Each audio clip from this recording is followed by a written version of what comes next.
ऐसा गाना कौन लाता है भाई? का भैया तोहरो धोखा मिलल बा? हम तो सोचा तानी कि हमरे धोखा मिलल।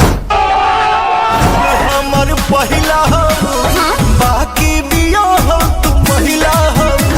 अरे महाराज इतना दिनों से कहाँ थे आप? तो माफ करिएगा। नमस्कार दोस्तों, मैं आपका भाई सुजीत और आपको हमारे चैनल भोजपुरी नेशनल न्यूज में स्वागत है।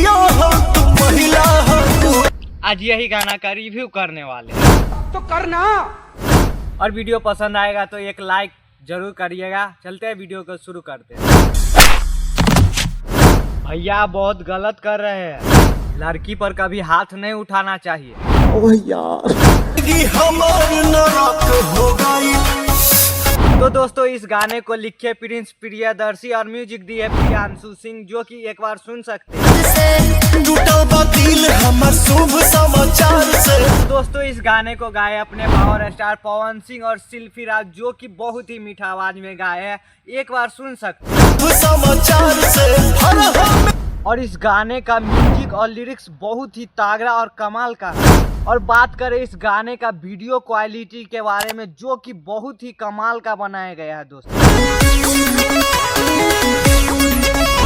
और यह गाना बहुत ही बेहतरीन बनाया गया है, जो कि इस बार के लगन में खूब ज्यादा बजने वाला है। तो दोस्तों आज के इस वीडियो में इतना ही, मिलते हैं नेक्स्ट वीडियो में, तब तक के लिए बाय।